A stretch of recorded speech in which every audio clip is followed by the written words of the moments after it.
All right, can we start by you just saying your name and how long you've lived in Windsor? Kathy Carroll. I moved here when I was 5, about December, and it was halfway through my kindergarten. So I always remembered that. It was kind of disruptive. But I went to John Fitch for kindergarten.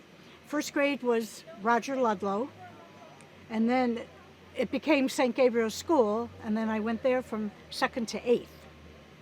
But while I was going to school at St. Gabriel's, we were living on Sunnyside Circle, and that's what I wanted to talk about. It was a short street opposite where JFK School is now, filled with kids. So it was very, very fun. We had a farm behind us, farm down the street, a horse farm.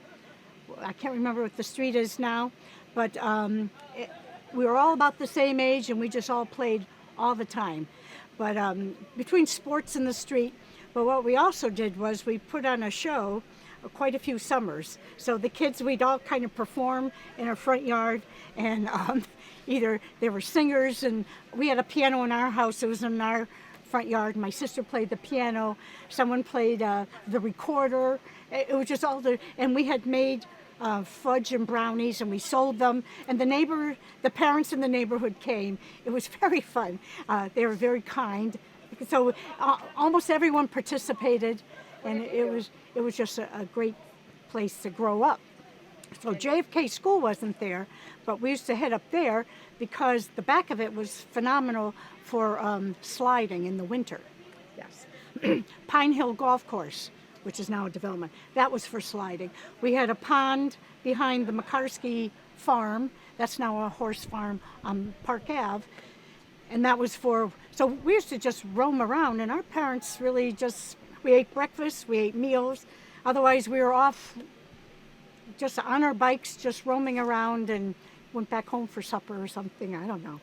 So, Kathy, tell us about your family. How many brothers and sisters? So I'm the second of 6. So while we lived on Sunnyside Circle, there were only 5 of us. We were in a small cape, a 3-bedroom cape. And then when my mother was pregnant for her 6th, we moved to Remington Road in the center. And then I was going to high school, which was an easy walk right up the street. And what did your mother do? My mother was predominantly a stay-at-home mom, but then she also worked at the Capitol part-time for some of the committees, and she would transcribe, she would record what the committee activities were, then go home and type. So quite frequently, she'd call one of us into the bedroom where she was typing. Can you understand what somebody's saying? We try to help her out with the mumbles or all the thing. And then she was on either the Board of Ed or... She was, when I was in high school, I used to have to go door to door. She was first on the Board of Ed and then on the town council. And what was her name? Rita Melly. Yes. She loved, and she was on a transit committee. She was always on some kind of committee. I always felt bad because she didn't graduate from college. She went for a year. She finished high school when she was 16, brilliant, and she loved just being involved. So. And what about your dad? Your dad died. My dad was started off as a mailman in Hartford, and then he became director of publications. So when the whole concept of zip code started, he used to go around to the corporations with 2 ladies, which was very interesting. One very tall white woman, one very tall black woman. They were the zip code girls, and I think they had sashes. Now, we're talking a long time ago. They'd go to Travelers and others to promote the use of zip codes. Oh, yeah. I know. But you were young when your father died, right? You were young? No, he died. He was 61. I had just had my first child. Ah. Yeah, he died of lung cancer. And then my mother remarried Phil Coyne, who she knew. He was very active in town. He had been a town council person. His wife had died of cancer. And my brother, one of his kids, had dated in high school. The 2 of them reconnected, which was wonderful. And they married. They were married for 17 years, which was very nice. And what was your father? My father was, he worked in the post office. No, what was his name? Oh, Bill Melly, William Melly. How do you spell Melly? Melley. And Yep. then Kathy, you also married a Windsor person. I married a Windsor person, Bob Carroll, who our parents were friends, and when we had our first communion, they made us stand for a picture, which we had of me in my white little dress, and he in a sports jacket. So I did not know him until after high school. I always heard stories about him. we were in different circles, and my father used to always say, "Oh, poor Marguerite, she had 5 boys, and they were very active." We didn't connect till after college. We both got active in the Young Dems, and so it was us and Vinny Oswecki and Randy Graff and Kathy Walton, and they were just a small group, and we got on the Democratic Town Committee back then. We were like the first young people that were let in, and Vinny stayed on for years, town attorney, and Randy has been active. So Robert and I didn't connect until we got involved with the Young Dems. Yeah, I happen to know Randy. Oh, Yeah, Windsor Lions Club. oh yes. But So Kathy, what kept you in Windsor? What kept you and your husband in Windsor? And I know your children went to school in Windsor. my child. But I love the small town, and I tell people what I absolutely love is going into Geisler's, always seeing someone you know. That's just my comfort level. I can go to any store, I go to any activity. You see people you know, and that's what I like. I like having people that I know. Big thing is that I can talk to. I like to talk. So you've seen a lot of changes in Windsor, from when you grew up to the present day. So can you talk about some of the changes? Well, I remember when I was in school, it was predominantly a white school, and we had the class above me, Rudy Arnold, which I tried to search out him. He was one of the few black students in the school, and he went on to be a Harvard lawyer, and and I tried to connect with him because I thought, wow, what a story he has. His mother was active in the Democratic Party, Bertha Arnold. They lived on Root Avenue, and he was just very successful. So there were very few minorities in town back then. I graduated from Windsor High in '67.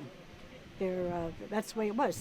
So over time, I've watched my kids. So one of my kids went to St. Mike's College up in Vermont, which was very tiny, and all students had to take a course on, it wasn't diversity, I can't remember what they called it back there. He said he was the only kid in his class, in that class in college, who had gone to school with any minorities. So the rest of them were taking this class and didn't have any relationships, any experience, and he was like the only one. So he would share his own high school experiences. Yeah, very interesting. What? So do you volunteer in town at all? Can you tell us about your volunteer work in town? Not as much as Florence Barlow. Not as much as Colette. Right now, because I'm no longer on the Democratic Town Committee, did that for many, many years, but I think just watching my mother, I felt like I always had to volunteer for something. So League of Women Voters, reluctant president, and board of the Historical Society.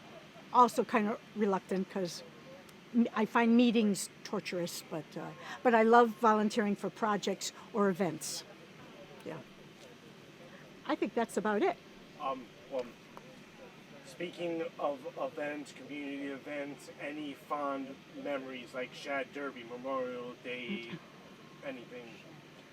Well, what was interesting, so from the age of 5 to 13, I lived out on Sunnyfield Drive. So even though we rode our bikes all the time to like the town pool, and we went to the theater, the Plaza Theater all the time. Otherwise, we didn't hang out at the center until I hit high school. So growing up, when What did? about Bart's? Did you ever have any connection with Bart's? I mean, that was kind of our teenage hangout. Yeah, but you lived down in the center. Oh, yeah, you did too. After Not far from us, as a matter of fact. while I was in high school, so one of my first jobs, I was a lifeguard at the wading pool at Washington Park. Oh, me too. You were too. they did away with the wading pool. The water was an inch deep. Yeah, the water was indeed, but they had to have someone. It was great. I just read all summer long, and then I had a part-time job at AC Peterson's, and I did that. High school, college, I did that for years because they'd let you, Yeah, how were your tips? be very flexible. Hey, they had real whipped cream at AC Peterson's. They would be in the back, and it was just phenomenal. But did you hang out anywhere? Where did you hang out when you lived in Sunnyside? Just like in the neighborhood. yeah, it was just the neighborhood. It was loaded with kids, and we go to the farms. You know, the horse farm and the cow farm. We just roam around. But I can remember when they were building Cigna in Bloomfield. That was about 7 miles. A bunch of us, we took sandwiches and we went for a picnic on the grounds. Did you ride your bikes? We rode our bikes there. But you know, when they were also building Sunnyfield Drive, while they were building them, after the workers left, we'd go and we'd walk through the houses that were like half built, which was, and when they did Pine Hill, yeah, we used to just, nobody stopped us. We just went everywhere. Yeah, it was very fun. So, I think I'm done. Thank All God. right, thank you. Okay. That was very good.